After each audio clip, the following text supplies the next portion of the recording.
Welcome to another episode of Inquiring Minds. I'm Steve Harper, and with me, as always, is the amazing Donna Carlin. Donna, how are you doing today? I'm great. How are you doing? I'm doing great. I'm excited about today's conversation. So, what's our topic? So, how do you see the world, Steve? It's Oh all boy. about interpretation, right? It's Yeah. everything's about interpretation, right? We Yep. we look at politics, we look at wars, we look at everything is interpreted in a way that either serves us or doesn't serve us. We rationalize it. It's all about interpretation, and it all comes from how do we see the world? And I'm going to throw another question in Yep. because we do what we do, right? How do we want to see the world and what do we do about it? Mm. Well, so I'm curious, what brought this to your mind as far as the importance of it? Because I know you've had a lot going on in your country. We've had a lot going on in our country, obviously, and across the world with all the, situation over in Ukraine. Is there anything in particular that sort of kicked this off in your mind as to why we wanted to utilize this as a topic? Because it's a really good one. I mean, it's exciting to think about, but I'm curious. It's fascinating because I'm doing a lot of assessments right now with people and teams. And now people are questioning why they feel conflict coming on Mm, because their view of the world is so different. They're hardwired that way. It's an incredible experience for them to hear this is your innate, unchanging nature. And this is how conflict arises because you want to protect that which is so important to you. Okay. It's our value yep. system. Yeah. So I started getting emails from people saying, could you look at this email chain? Because I'm getting really upset with this. And I want to know if it's me or if that person Ooh, is really as aggressive as I'm feeling that he is. I couldn't find any aggressiveness in that email chain. My interesting. question was knowing your view of the world and how you process things, is it because you're not getting what you need and you're being discounted that you get that angst? Yeah. Or do you really feel that person is being belligerent, whatever else? Yep. I'm going to invite you to look at what are you trying to protect that's being challenged right now. And if you went out of that and went into something else and looked at the world from a different viewpoint, would you still feel the same way? And then we'll talk about it. Yeah. And I left him with that. And I'm seeing more and more of this that people have like an opinion. They have a belief in something that is so strong that Mm-hmm. they view the world through that lens. And then when it's challenged, all hell breaks loose. And I'm finding that's happening more and more. I think social media is also influencing it. People read Sure. something and take it as gospel without validating. And then they have a point of view that's so strong, it starts an argument. And you see more arguments on Twitter than anything else these days, rather than reflective questions and Yeah. asking people, are you seeing the world differently than I am? I want to understand. Absolutely.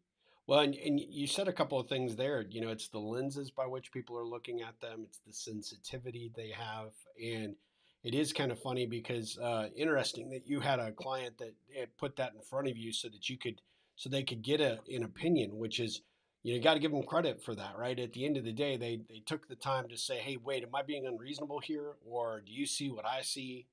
So they're looking at the possibility of getting an input, from someone outside the situation to give a perspective and help them sort of reset that lens, if you will. I had a similar situation in an opportunity with a coaching client that I'm working with that is going through some transition with their business, and there were some super, kind of big issues that they were dealing with, including some misgivings about the validity of their sales figures and what they're doing and how they're doing it.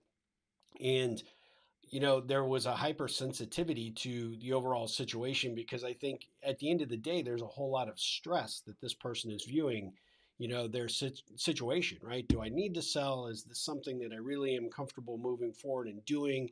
Is this the right call? And so when we talked, it was about what look at everything that you have going on right now, and you are almost kind of trying to find an excuse not to do it, which actually in its own right is kind of an important thing to look at. Do you really want to do this, and do you want to move forward with what you are, you've got on the table at this point? And very similar to what you're talking about, which is there are extenuating circumstances that are sort of overriding your thinking and your perception and your view, and those things could come from any number of areas. So the circumstance you find yourself in, the news you're allowing into your brain, like you said, social media, the influence of those types of noise factors, they all kind of pollute the clarity of what we're really trying to, to understand and appreciate. And to your point, right? It really clouds our perception of things. And that's where the second question comes in. Yep. How do you want to see the world? Do you want to see the world as it is, or is that as you would like it to be? Those are really important questions, because if you see it as it is, you have to accept all its flaws and foibles and everything else. Yeah, And absolutely. once you recognize it and ask yourself, what could I do to improve it, to change it, and everything else, that puts you on the hook, so to speak. Yeah, So, there's, it's like a logical progression of questions. How do you see the world? Do you have one viewpoint, and have you taken a moment to walk next to somebody who sees it in a different way, and to see it not through their eyes, but through their experience and what they're sharing with you as to what their worlds are? And what do you do with that? Do you challenge your belief system? Do you reflect on, well, maybe they have a point? This is where collaboration and conflict, is diminished when you're able to do that. Why can't we do more of that in this world? absolutely. Well, just this past week, we, from my software company, came up with a really unique angle and idea for a particular strategy that we're looking at. And one of the things that I had done, that I've done for my clients for a long time, but I really hadn't put into practice myself, right? It's kind of like the old doctor that tells you to, not smoke and drink, but they're they're Yeah, the ones but smoke doing and more of drink. that than anybody, right? But we had this idea, and I said rather than start with all the reasons why this thing could work, let's start with a few ideas about why it won't work. Because if we can look at those things, those negative angles, those negative directions, it's important to get that, because those are potential objections we might get from our prospective clients or from potential partners.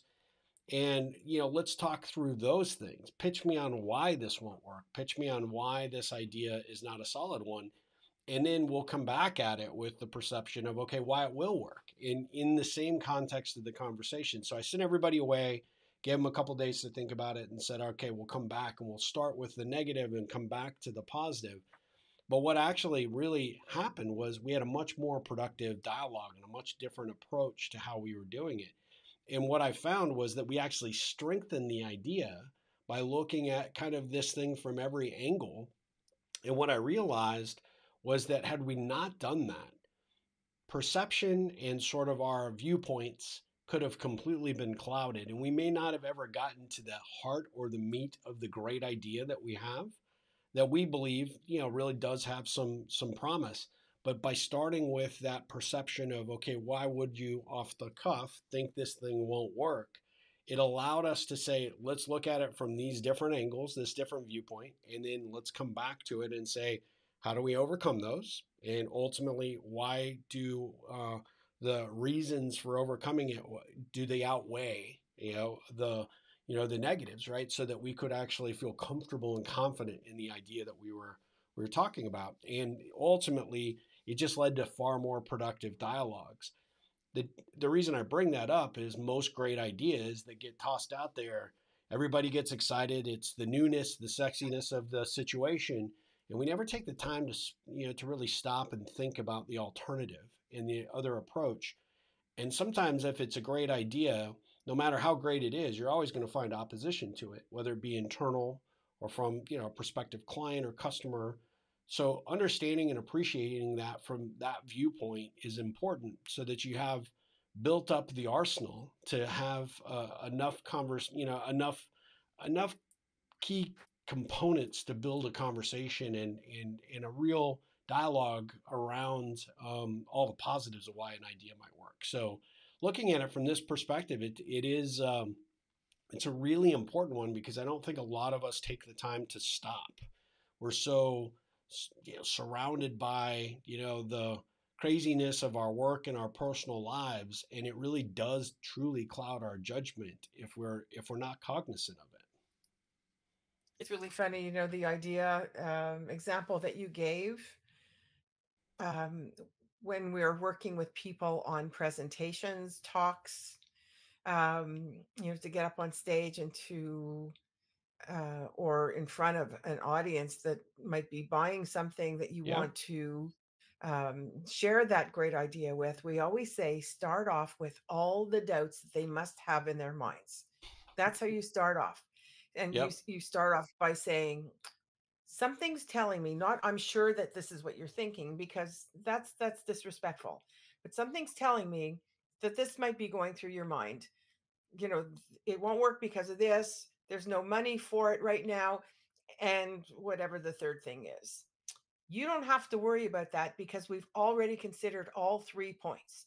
And you literally go through, the money's going to come from here. It's a no brainer because if we do this, then the money will be absolutely freed up for this. You're right that this part of it might be an issue. However, we've mitigated that and we're going to address it in this way. And then Yep. the third thing you're going to address the same way. So, what would a world look like if this was in place? Well, let me tell you, because we've already figured it out. And you share the scenario about, how they implement something, how they use Love it. something, how their Yeah. life changes. You've already addressed all their negativity right at the get go. So Which you're just what you're further doing is cements all the positives that you're about to share about why it will work or why the idea is good. And you're now just you've completely eliminated any of the headwind that you might be facing, and you've eased into all of the right reasons that they might want to make a decision or move forward or whatever. and you get it out of the way, right? You don't Yeah. wait for that other shoe to drop. You just get it out of the table, and that's the end of it. What do they say? The elephant in the room. I say the moose in the room. Whatever Yep. works. But it's that. And what's amazing about that kind of conversation is it shows people you have already considered what their worldview might be. Yep. You're not just saying, you're not talking at them. This is what you have to do because it's the greatest thing since sliced bread. 7 Up is what I say, which, Ray gives me, don't ask anyway. Um, so looking at it from that point of view, you're saying, I'm looking at every point of view that I could consider. And if you have any others, I want to hear them because we want to address them right at the get go. Sure. However, I want you to know that I've already considered what might be keeping you up at night. And how much more powerful is that than to Oh tell yeah. people that you're considering that they might have a different worldview than yours? Yeah, absolutely. And how much that actually gets them on your side of the table, right? In terms of understanding and adoption and sort of far more uh, probably far more trusting because they can tell that you have put some time and thought into this and ultimately helps them have more confidence in whatever the solution or product or whatever it might be that you're putting in front of them. So, or idea, those, I just think that's super, super powerful. And as I think about it, I'm going to use moose in the room going forward because I've never looked at it from that perspective. I've always said elephant in the room, but thanks to my, my Canadian colleague here, the moose in the room, For the moose completely in the different room. perspective right there. So thank you for You're that. very welcome. You're very Well, welcome.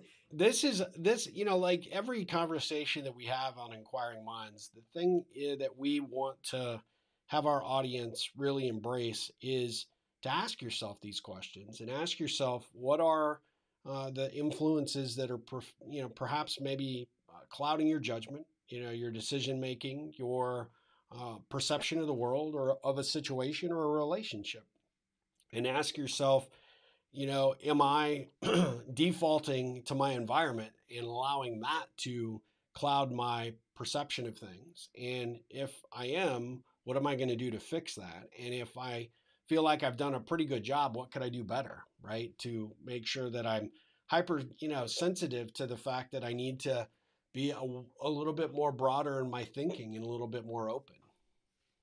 Exactly. Yeah. Exactly. And that will always serve you because, tunnel vision only gets you so far. Your passions will only get you so far, and be Yep. passionate about what you don't know as much as what you do. Absolutely.